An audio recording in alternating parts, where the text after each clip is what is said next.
Alors, je viens de visionner Aux sources de l'astrologie moderne, qui a été tourné en 95-96, autour de Jean-Pierre Nicolas, interviewé par un certain Bourdillat.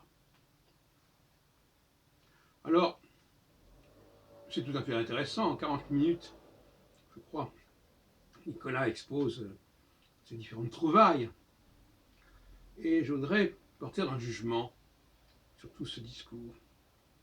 Un jugement peut-être pas toujours très indulgent pour reconnaître, enfin, vous me connaissez. D'abord, je remarque que Nicolas s'intéresse beaucoup à l'astronomie. D'un côté, trop je dirais, il s'intéresse beaucoup également à la psychologie individuelle, de l'autre côté, et trop également.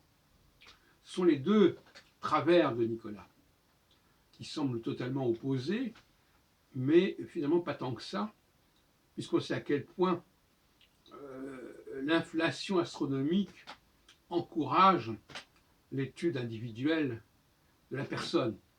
Sur une sorte de cercle vicieux, plus j'ai de facteurs, plus j'ai de signifiants, plus je vais trouver des signifiés.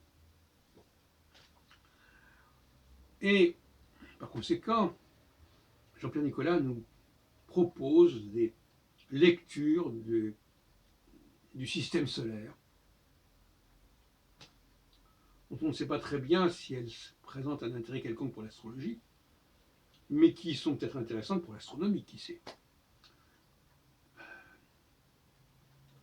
On n'est pas très convaincu de sa démonstration, consistant à montrer que puisqu'on peut dire des choses mathématiquement cohérentes sur l'astronomie, c'est tout bénéfice pour l'astrologie.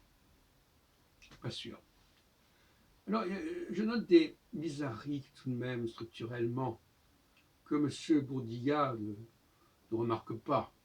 Et d'ailleurs, souvent, ces journalistes qui interrogent les astrologues passent complètement à côté de la plaque. Parce qu'ils sont pas, ils ont trop d'informations à assimiler, par conséquent, ils ne captent pas les vrais problèmes. Par exemple, Nicolas expose, d'un côté, qu'il y a des planètes rapides, dont le Soleil, Mercure, Vénus et Mars. Alors là, je renvoie comme témoignage à la vidéo. Attention, il n'y a pas de discussion là-dessus. En revanche, quand il étudie le RET, il place Mars à côté de Jupiter et Saturne, qu'il avait mis avant dans un autre groupe, qui est des planètes moyennes.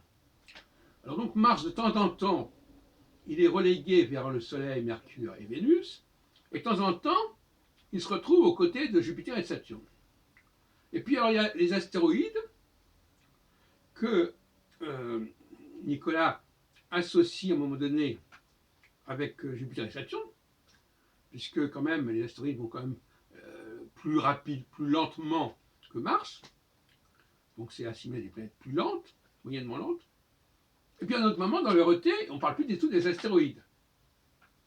Donc là, je demande à M. Bourdillat, enfin c'est un peu tard maintenant, c'était il y a 24 ans, j'aimerais bien qu'on nous explique ces contradictions. On a l'impression de choses qui se juxtaposent, qui ne collent pas ensemble, etc. Et évidemment, Nicolas nous parle de Pluton, le fameux Pluton qui est la dernière planète, qui est la planète qui fait partie intégrante du système solaire, puisqu'on y travaille par système de 3. Mars, Jupiter, Saturne, toc. Uranus, Neptune, Pluton, toc. Mercure, Vénus, Soleil, toc. Et puis la Lune, on la met un peu n'importe où. Bon, donc Pluton doit absolument, d'après Nicolas, faire partie du système.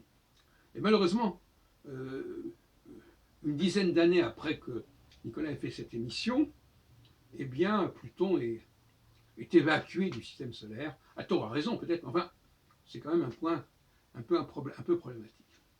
Et puis alors, il y a aussi une chose qui me gêne beaucoup, c'est que d'un côté, le système RET, alors, représentation, existence, transcendance, je renvoie quand même à la vidéo, parce que les gens ne comprendront mon exposé que s'ils regardent la vidéo. Le système RET évite de se référer aux significations mythologiques, hein, c'est le principe même de sa raison d'être. On a un problème, c'est plutôt posé sur la question de la rapidité de la planète, etc. Et tout d'un coup, la théorie des âges nous fait réapparaître complètement le type mercurien, le type vénusien, le type jupitérien, etc. Là aussi, il y a une incohérence. Ou bien on fait du symbolisme, ou bien on n'en fait pas. Donc là aussi, ça me gêne. Et puis alors, en fin de parcours, je disais qu'il y avait donc ce trop de l'astronomie, parce que finalement, l'astrologie est saturée d'astronomie, et Nicolas ne voit absolument aucun moyen de canaliser, de décanter tout ça. C'est un grand tort. Et puis alors d'autre côté, il n'arrive pas non plus à décanter le psychisme des individus. Donc vraiment, il se trouve entre deux infinis. L'infini astronomique, l'infini psychologique. Et alors, il est complètement écrasé par tout ça, écartelé par tout ça.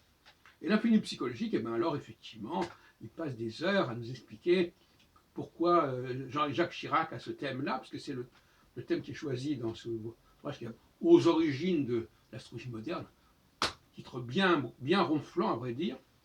Et on nous explique, on compare ça avec Bernadette Chirac, le personnage, son côté positif, négatif, etc. Enfin bref, on retrouve une espèce de Jean-Pierre Nicolas à ses premières amours probablement, où il fallait étudier le thème natal et montrer à quel point on était capable de lui donner une dimension psychologique vivante, hein, comme un musicien qui, par une partition, arrive à produire des choses qui vont enchanter l'oreille.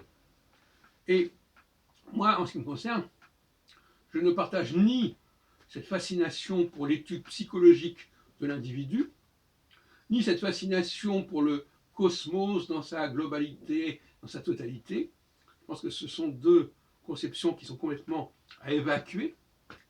Et alors on retrouve chez Nicolas, qui a d'ailleurs participé à l'aventure de Astroflash avec Barbeau, au début des années 70, hein, on retrouve chez Nicolas l'étude des dominantes planétaires, des combinatoires zodiacales, planétaires, etc., de la bonne petite astrologie traditionnelle.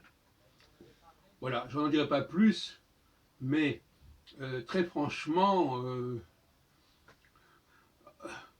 l'histoire des âges, par exemple, c'est amusant. Moi, je travaille beaucoup sur les âges, puisque moi, j'ai créé même une structure qui s'appelle l'échelle des âges.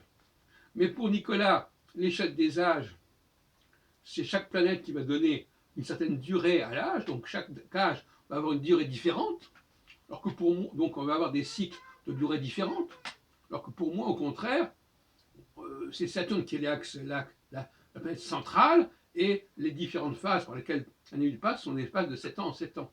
Et surtout, dans ce sens-là, je suis très gauquelinien, il ne s'agit pas de se perdre dans les méandres de l'individu et de la psychologie individuelle, il s'agit de travailler sur des catégories, hein, et surtout sur une élite intellectuelle, une élite politique, et il s'agit d'arriver à des choses très simples.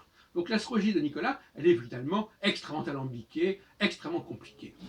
Et je crois que c'est une astrologie qui a vécu, qui a fait son temps.